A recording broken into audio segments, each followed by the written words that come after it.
जय जिनेंद्र दोस्तों। जैसा कि कल के विषय में हमने जाना था धार्मिक मान्यताएं, इसी प्रकार आज हम एक नए विषय को लेकर आए हैं, आधुनिक लोगों के तर्क एवं वितर्क और उनका समाधान।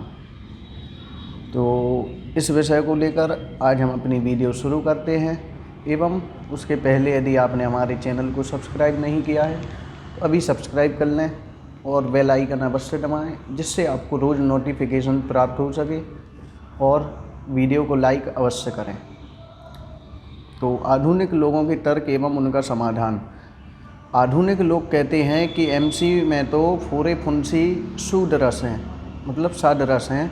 जैसे फोरे फुंसी आदि में खून निकलता है, फोरा फुंसी प्रत्येक स्त्री को एवं हर महीने नहीं होते, जबकि एमसी प्रत्येक महिलाओं को सामान्य रूप से सभी स्त्रियों को होती है, और यदि नहीं होती हो तो संतान उत्पत्ति नहीं हो सकती।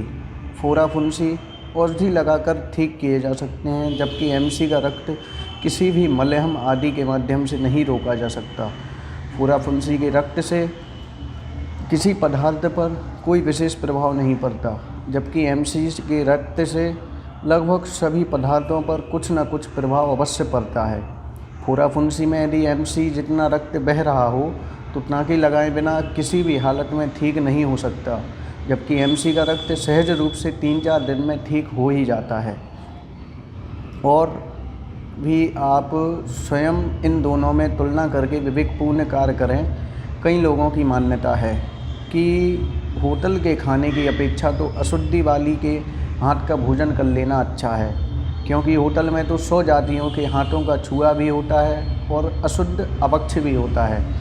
लेकिन ऐसा कहना किसी की अपेक्षा सही नहीं है। यद्यपि अशुद्धि वाली के हाथ का भोजन आपकी दृष्टि में शुद्ध और भक्ष्य हो सकता है, क्योंकि अशुद्धि के बारे में जो कुछ भी पूर्व में बताया गया है उसके बारे में आपने ध्यान नहीं दिया, इसीलिए आपके मन में यह विचार उत्पन्न हुआ है। और यदि आप थोड़ा पक्ष व्यामोह छोड़कर पूर्वापर में होने वाले हिताहित का विचार कर लेते तो आपके मन में अशुद्धि वाली के हाथ से बना भोजन करने का विचार ही उत्पन्न नहीं होता। आप अशुद्धि वाली के हाथ की बात तो बहुत दूर, उसका स्पर्श किया हुआ भोजन भी करेंगे तो आपके विचारों में अपवित्रता, वासना, तामसिकता एवं विकार उत्पन्न होगा। आपके घर से कुछ ही दिनों में लक्ष्मी विदा हो जाएगी। आपका एवं आपके परिवार का शरीर रोगों का घर बन जाएगा। आप शीघ्र ही स्वर्गवासी अर्थात मौत के पास जाने की तैयारी करने लगेंगे। आपका घर साधु संतों के भोजन करने के योग्य नहीं रहेगा। तो जैसा कि आपने इन विचारों को जाना, तो आपको क्या समझ में आया है, कृपया हमारे साथ कमेंट बॉक्स में अवश्य लिखें। यदि कभी भूलकर किसी संत ने आपके घर का भोजन कर भी लिया हो तो उसे भी जानकारी होने पर प्रायश्चित लेना पड़ेगा, क्योंकि साधु जब आपके घर पे आते हैं तब आप उनसे दो नहीं 3 शुद्धि बोलते हैं, मन शुद्धि, वचन शुद्धि और काय शुद्धि। यदि कभी भूलकर किसी संत ने आपके घर का भोजन कर भी लिया तो उसे भी जानकारी होने पर प्रायश्चित लेना पड़ेगा। ये सब बातें जब आपको अनुभव में आने लगेंगी तब आप स्वयं दुख एवं पश्चाताप के आंसू बहाते हुए दुर्गति की तैयारी में लग जाएंगे। अतः सावधान रहें, समय रहते ही अपने जीवन में सुधार कर लें। इसीलिए मैं बहुत बार महिला वर्ग को प्रेरणा देती रहती हूँ कि तुम अपनी लड़की को भोजन बनाना ना भी सिखा पाओ तो कोई बात नहीं है, क्योंकि यह तो उसका काम है, तो वह सीख जाएगी।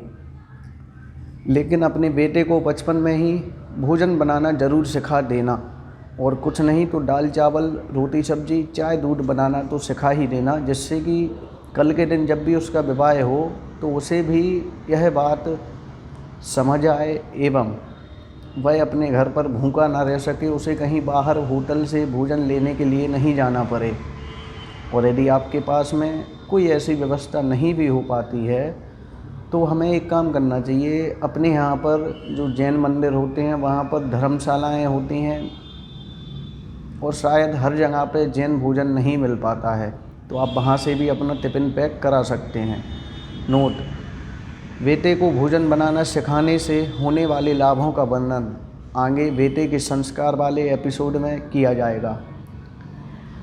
तो इस विषय को हम यहीं पर समाप्त करते हैं एवं कल हम एक नए विषय को लेकर आएंगे। एमसी में संत को भोजन देने से क्या दोष लग सकता है आपको। तो इसी वीडियो के साथ आप सभी को सादर जय जिनेंद्र।